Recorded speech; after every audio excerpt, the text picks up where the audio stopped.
kompostiral. Ja. Vrtnarjenje zahteva veliko vode, večinoma v obliki znoja. Ali to drži, nam bo pojasnila znanstvenica iz področja biotehnologije in ljubiteljska vrtičkarica, doktorica Barbara Pipan. Dober večer, Barbara. Dober večer, lep pozdrav. Nov projekt ste štartali in sicer nekateri evropski državljani, tudi Slovenci so zraven, gojite različne vrste fižola. Za kakšen projekt gre? Ja, v bistvu je to projekt z akronimom INCREASE, ki je mednarodni znanstveno-raziskovalni projekt, ki pa v bistvu sestavljen iz dveh sklopov. Prvi je ta znanstveni sklop, za katerega smo mi zadolženi znanstveniki, in je v bistvu Kmetijski inštitut kot eden izmed 25 članic v konzorciju tega projekta vključen. Drug segment tega projekta je pa tako imenovan Citizen Science. V angleščini v bistvu je pa, zdaj imamo tudi v slovenščini termin za v bistvu to zloženko, je pa v bistvu občansko raziskovanje. In pa poteka poskus tega občanskega raziskovanja tudi ljubiteljsko. To se pravi, se vanj lahko vključi vsak, ki je v bistvu ljubitelj fižola in se registrira, to je tako zelo sofisticirano, prek online aplikacije, v bistvu se naloži na pametni telefon in potem se registrira in tja not seveda zavede svoje podatke, kakšne kapacitete ima za gojenje tega fižola, zdaj ali je to vrt, ali je to samo lonček, balkon, ali je to večja površina, in kakšno znanje ima, nivo predznanja, in se v bistvu v ta projekt lahko vključi vsak, ki je ljubitelj fižola, kot smo rekli, in ki si želi pač pridelovati ta fižol, ga spremljati njegovo rast, in vse to poteka prek te aplikacije. Opisuje te genske vire, ki jih potem 5 genskih virov različnih fižolov prejme na svoj naslov, potem ko se registrira, in opazuje skozi celotno vegetacijo.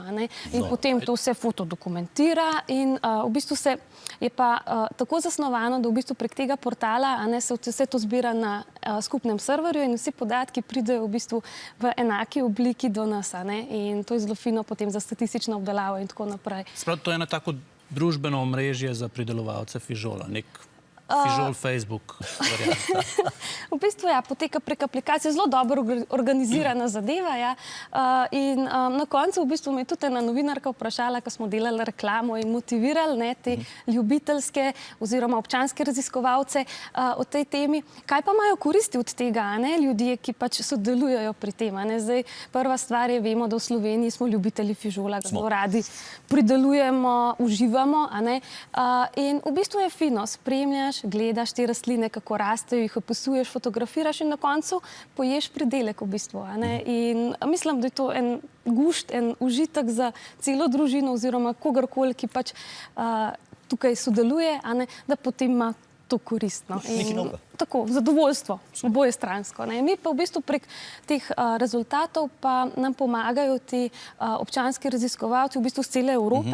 Slovenija jih je letos 53, iz cele Evrope pa več kot 9000, iz različnih okolij, iz različnih klimatov, potem spremljate genske vire in nam pač podajate informacije o tem, kako se različni genski viri v različnih okoljih odzivajo. A smo ljubitelji vrtičkov pri nas v Sloveniji? Imamo recimo te urbane vrtičke, imamo vrtičke na balkonih. Smo ljubitelji? Tudi na podeželju. No, tudi na podeželju imajo, tako. Jaz mislim, da smo. Mislim, da se bomo strinjali, da smo. Se pravi, ni to neka moda, se dejansko da nekaj pridelati? Se dejansko da pridelati. A je vložek večji od koristi, recimo v urbanem vrtičkarstvu? Meni se zdi, da so tako stroški kar konkretni. Ja, tukaj po mojem ne bi smeli gledati skozi stroške, ampak skozi to drugo človeško plat. Ker je fino, da pač tisto, kar pridelaš, potem z veseljem vzgojiš, z veseljem poješ, zraven sodelujo otroci, družine, ki pač gledajo, kako tisto raste, se naučimo kaj od tega in je fino. Potem to pač je zadovoljstvo ob tem. A pa je tudi ta vrtičkarski bum prišel med nas, ker nas vedno bolj zanima, odkot je hrana, kje je pridelana, kdo jo je predelal in tako naprej. Ja, vsekakor.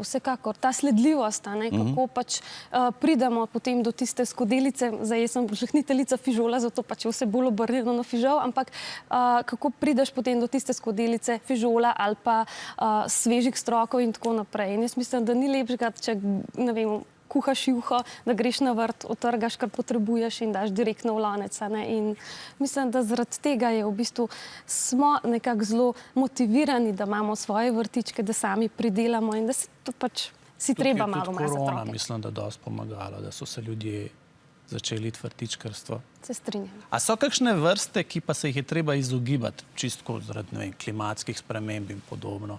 Recimo, ne vem, če govorim tako širše gledano, naprimer avokado govorijo, da je zelo problematičen, ker No, še rekel vinske trte. za vinsko trto ne vem, vem za avokado, da preveč vode porabi, naprimer. Ja, zanimivo. Sem ravno zadnjič gledala risanko o Barbapapah, kjer so imeli prav vzgojo avokada in koliko vode se v bistvu porabi za pridelek avokada. Ja, zdaj, tako je, vsaka pač rastlinska vrsta je prisotna v nekem okolju, a ne, in v nekem ekosistemu in je pač z razlogom tam v tej verigi. A ne. Je res, da pač nekatere imajo več koristi oziroma od njih imamo več koristi, druge delajo zgago, ne v smislu alergenih rastlin. Mogoče zdajle me je prešinal ambrozija, ne, ki je zelo alergena in tako take stvari. Ampak se koliko ljudi goji ambrozijo? Ja, to pa je v bistvu, ni, ne. Barbara, najlepša hvala za obisk v studiu. že? Ja, seveda, želim vam še veliko dobrih pridelkov in pa seveda veselja In vaših tudi vrtov. uspeha na znanstvenem področju. Najlepša Da ja hvala. ugotovimo, kaj je najbolj pomembno za naš fižol. Vsekakor. Hvala lepa. Naroči se.